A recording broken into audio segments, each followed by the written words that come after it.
Hello दोस्तों, स्वागत है आप सभी का। एंड जब जब यानी कि काउंसलिंग का राउंड बढ़ रहा है तब तक बहुत सारे बच्चे पैनिक कर रहे हैं या बहुत सारे बच्चे के मन में ढेरों क्वेश्चंस हैं कि उन्हें क्या करना चाहिए क्या नहीं करना चाहिए। एंड आज का जो तारीख है वो 3 तारीख है एंड उसमें आप लोगों के जो इन साइकिल का भी जो प्रोसेस है सेकेंड राउंड का वो ख़त्म होने वाला है, ठीक है। एंड जो भी आगे थर्ड राउंड का प्रोसेस होने वाला है वो सारी की सारी चीज़ें अब आने वाली हैं। बहुत सारे बच्चे के बहुत सारे क्वेश्चंस हैं कि क्या करना चाहिए और क्या नहीं करना चाहिए। बहुत सारे बच्चे कॉलेज को लेके बहुत ज़्यादा पैनिक कर रहे हैं कि मुझे जो मिला है वो मैं लॉक कर लूँ या फिर मैं आगे के अपग्रेडेशन में जाऊँ या थर्ड राउंड में जाऊँ या क्या करूँ। बहुत सारे क्वेश्चंस हैं। तो अगर मैं थर्ड राउंड की बात करूँ तो थर्ड राउंड जो है आप लोग को 6 तारीख से चालू होगा एंड ये 14 तक चलेगा, जिसके अंदर आप लोगों को सारे के सारे जो फ्रेश स्टार्ट है, खास कर मैं उन बच्चों के लिए बहुत ज़्यादा कहूँगा कि आप सतर्कता से चीज़ें करें जिन्होंने अभी तक कोई भी राउंड के अंदर पार्टिसिपेट नहीं करा है, चाहे फर्स्ट हो गए या सेकंड हो गए, किसी भी राउंड के अंदर अगर आपने पार्टिसिपेट नहीं करा है तो बहुत ही सोच समझ के काउंसलिंग करवाइएगा। बिकॉज आपके पास एक चांस है जिसके अंदर आप सही तरीके से करोगे तो इट मे भी हो सकता है कि मिले, ठीक है। जिसके अंदर आप लोग को अपलोडिंग करना होगा, चॉइस फिलिंग करना होगा, ठीक है। एंड उसके बाद जो बच्चे पहले से कर चुके हैं उसके बारे में भी हम लोग बात करेंगे। एंड जिन्होंने पूरा फ्रेश स्टार्ट करोगे तो वो 6 से 14, उसके बाद 15 तक आप लोग को करेक्ट करने के लिए टाइम दिया जाता है, वेरिफिकेशन करने के लिए कि जितने भी डॉक्यूमेंट्स आपने अपलोड करा है वो सही है या गलत है, वो सारा का सारा आपको प्रोसेस करने को मिलेगा। एंड देन चॉइस लॉकिंग का जो प्रोसेस है वो आप लोगों को 14 से लेकर 17 के बीच में करेगा, जो सबसे ज़्यादा इम्पोर्टेंट है। देखिए, काउंसलिंग में इस बार के काउंसलिंग में बहुत कुछ उलट सुलट हुआ है जिसके कारण बहुत सारे बच्चे नाराज़ हैं, बहुत सारे बच्चे समझ नहीं पा रहे कि मैं क्या करूं। इसीलिए अगर आप नए हो या लास्ट राउंड में किसी भी कारण बस आपका मन बना है कि मुझे करना है तो वो चीज़ें ज़रूर सोच समझ के चॉइस फिलिंग कीजिएगा, लॉकिंग कीजिएगा, ठीक है। आप अपने रैंक के हिसाब से चीज़ें कीजिएगा। आप कमेंट के अंदर भी पूछ सकते हो कि क्या आपको प्रॉब्लम आ रहा है, ठीक है। अच्छा, सबसे मेन बात करते हैं कि जो भी बच्चे फर्स्ट राउंड से आ रहे हैं, बहुत सारे ऐसे बच्चे के पास मेरे पास मैसेज आते हैं या कमेंट आते हैं जिन्होंने ये बोला है कि मेरे 3000 रैंक है एंड 4000 रैंक है बट मुझे अभी तक कोई कॉलेज नहीं मिला है। ये बहुत ही बड़ा इस बार का जो काउंसलिंग हुआ है इसमें क्या कह सकते हैं ये कह पाना मुश्किल है कि क्यों नहीं मिल रहा है। बिकॉज अगर पहले सालों की बात करें जहाँ पे सिर्फ काउंसलिंग होते थे स्ट्रेट फॉरवर्ड कि आपको फर्स्ट राउंड के अंदर नहीं मिला देन आप अपग्रेड करके सेकंड राउंड के अंदर जाते थे, बट इस बार के काउंसलिंग के अंदर आपको हर एक राउंड में अपग्रेडेशन मिल रहा है और अपग्रेडेशन मिलने के बावजूद भी बहुत सारे बच्चों को कोई कॉलेज नहीं मिल रहा है। ये बहुत ही चिंता का विषय है। एंड मैंने ऊपर से भी बातें करा, बहुत सारे बच्चे ने टोल फ्री नंबर जो आपको मिले हैं कांटेक्ट के लिए वेबजी से, तो उन पे कभी उठाते हैं कभी नहीं उठाते, तो उन लोगों ने भी बोला कि वेट करो ये करो। एंड बहुत सारे बच्चे लिटरली मैं कह रहा हूँ कि जिनके अच्छे अच्छे रैंक है, जिनके अंडर 5000 रैंक है, वो उनको अभी तक इन साइकिल का भी प्रोसेस ख़त्म होने वाला है सेकेंड राउंड का, लेकिन उनको कोई भी कॉलेज नहीं मिला है, ठीक है। तो देखिए, मैं एक चीज़ कहूँगा कि इन साइकिल के अंदर अगर आप लोगों को रीअरेंज करने का मौका मिल रहा है, ठीक है, तो जो भी आपके रैंक है चाहे 3000 है या 4000 है उसके हिसाब से यानी कि थोड़ा बहुत उलटफेर करो, हो सकता है कि मिले। बिकॉज़ इस बार क्या हो रहा है कि 33,000 रैंक पे भी बच्चे को टेक्नो या हेरिटेज मिल रहा है अपग्रेडेशन के अंदर, ठीक है। और जिनका 3000 रैंक है या जिनका 5000 है, इवन 6-7,000 है, उनको नहीं मिल रहा है। तो कहीं ना कहीं हो सकता है कि सॉफ्टवेयर की गलती के कारण हो रहा हो या क्या है, रियल चीज़ें अभी तक किसी को भी नहीं पता है और उसके कारण बहुत सारे बच्चे नाराज़ हैं, ठीक है। अच्छा, एक और बात मैं आप लोगों से कहना चाहूँगा कि बहुत सारे बच्चे के मन में ये क्वेश्चन है कि भैया मुझे जो भी कॉलेज मिला है क्या मैं उस सीट को लॉक कर दूँ या फर्दर अपग्रेडेशन के अंदर जाऊँ या थर्ड राउंड के अंदर जाऊँ। देखिए, मैं एक मेन बातें आप लोगों से कहना चाहूँगा कि अगर देखिए बहुत सारे बच्चे क्यों होते हैं कि मैं कॉलेज कंप्रोमाइज़ कर लूँगा बट ब्रांच नहीं कंप्रोमाइज़ करूँगा। बहुत सारे बच्चे ऐसे होते हैं जो ये सोचते हैं कि मैं ब्रांच कंप्रोमाइज़ कर लूँगा, कॉलेज नहीं कंप्रोमाइज़ करूँगा, ठीक है। तो सभी के अपने अपने परसेप्शन है। तो मैं ये कहूँगा कि जैसे बहुत सारे बच्चे ने कमेंट में ये लिखा है कि मुझे हेरिटेज मिला है, मुझे टेक्नो मिला है, मुझे आईएम में मिला है, लेकिन मेरे मन के लायक नहीं मिला है। बहुत सारे बच्चों को हेरिटेज के अंदर सिविल मिला है और भी ब्रांच है। तो बहुत सारे बच्चे जो एम कर रहे हैं वो सीएस के लिए एम कर रहे हैं, आईटी के लिए एम कर रहे हैं। तो मैं कहूँगा कि अगर आपको इंटरेस्ट है, जो भी आपको ब्रांच मिला है, ठीक है, अगर आपको इंटरेस्ट है तो ज़रूर आप लॉक करवा सकते हो। क्योंकि सुनने में ऐसा भी आया है कि बहुत सारे बच्चे ने अपग्रेड करवाया एंड अपग्रेड करवाने के बाद उनको एक अलग सा ही कॉलेज और बेकार सा कॉलेज मिल गया, ठीक है। तो इस बार की जो काउंसलिंग का जो प्रोसेस है ये सारा का सारा अनप्रेडिक्टेड है।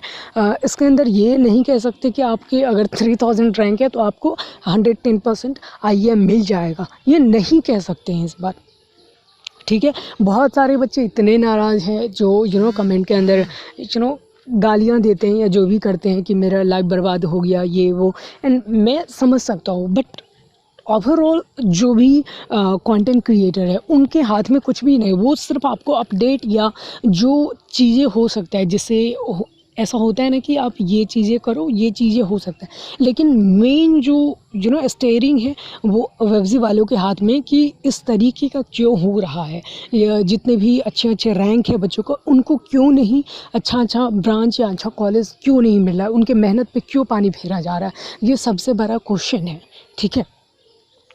तो मैं कॉलेज के ऊपर बात कर रहा था। तो अगर आप लोग को लगता है कि अगर आईएम मिल गया या हल्दिया, हेरिटेज, ये जो भी टेक्नो, बहुत सारे कॉलेज हैं, अगर आपको लगता है कि ये आपके सेटिस्फेक्शन लाइक है, आप सेटिस्फाइड हो उससे, तो आप ज़रूर लॉक करके अपना जो फ़ी जो है सीट के लिए जो आपको पे करना पड़ता है तो वो लॉक करके आप पे कर सकते हो, ठीक है। ये टोटली आप पे डिपेंड है। दूसरी बात देखिए, ऑप्शंस क्या है, बहुत सारे बच्चों को आईएम मिल जाता है, ठीक है, और अच्छे अच्छे कॉलेज है जो प्राइवेट कॉलेज है वो मिल जाते हैं। तो आपके पास ऑप्शंस बहुत सारे हैं। जैसे बहुत सारे बच्चे ये करते हैं कि उनको मान लीजिए किसी के अंदर मैकेनिकल मिल गया लेकिन उसको सीएस में इंटरेस्ट है, तो बहुत सारे बच्चे लेटरल एंट्री करने के बाद भी आप किसी भी कॉलेज के अंदर आप एडमिशन ले सकते हो सेकेंड ईयर के अंदर। तो उसके लिए भी कुछ प्रोसेस होता है, आपके फर्स्ट सेमेस्टर के कितने CGPA बना है, तो ये सब डिपेंड करता है। तो ऐसा नहीं है कि आपके जो ऑप्शंस है वो ब्लॉक हो जाते हैं अगर आपको बेकार कॉलेज मिलता है। तो डिपेंड ये करता है कि आप सोचते क्या हो, ठीक है। तो अगर आपको अच्छे कॉलेज मिल चुका है लेकिन आपको लगता है कि ब्रांच उससे भी अच्छा मिलना चाहिए था, लेकिन इस बार के हिसाब से अगर आप लोगों को लगता है कि काउंसलिंग के अंदर क्या पता ना मिले आगे के फर्दर राउंड के अंदर, तो मैं कहूँगा कि आप लॉक कर सकते हो, ठीक है। ये आपके टोटली आप पे डिपेंड है कि आप आगे फर्दर जाना चाहते हो या नहीं जाना चाहते हो, ठीक है। दूसरी बात है कि काउंसलिंग के अंदर जैसे मान लो सेकंड राउंड अब मान लो ख़त्म हो गया, अब थर्ड राउंड के अंदर आप लोगों को जिन्होंने भी मान लो ना तो अपग्रेडेशन करवाया वो डायरेक्ट चले जाएंगे थर्ड राउंड के अंदर, और जिन्होंने अपग्रेडेशन करवाया उनको जो भी कॉलेज मिला होगा और अगर फिर से अगेन जाना चाहते हो तो वो ऑटोमेटिक थर्ड राउंड के अंदर चले जाएंगे, ठीक है। तो थर्ड राउंड के अंदर भी आपको अगर कॉलेज मिलते हैं, ठीक है, जैसे मान लीजिए जिनको सेकेंड राउंड के अंदर तक कोई कॉलेज मिला ही नहीं, अपग्रेडेशन तक कोई कॉलेज मिला ही नहीं, एंड वो थर्ड राउंड के अंदर जाते हो उनको कोई कॉलेज मिलता है, तो ज़रूर आप लोग कमेंट सेक्शन के अंदर ये बता सकते हैं कि आपको कौन से कॉलेज मिले हैं और आपका रैंक क्या है। ये सबसे ज़्यादा ज़रूरी है, क्योंकि देखिए मैं एनालाइज तभी आप लोगों को एक एक स्टैटिक्स बता पाऊँगा, और अगले साल जो भी बच्चे एग्ज़ाम देंगे उनको भी ये तभी हेल्प हो पाएगा जब आप लोगों के रिपोर्ट सही तरीके से जब आप कमेंट करोगे, समझ रहे हो इन चीज़ों को।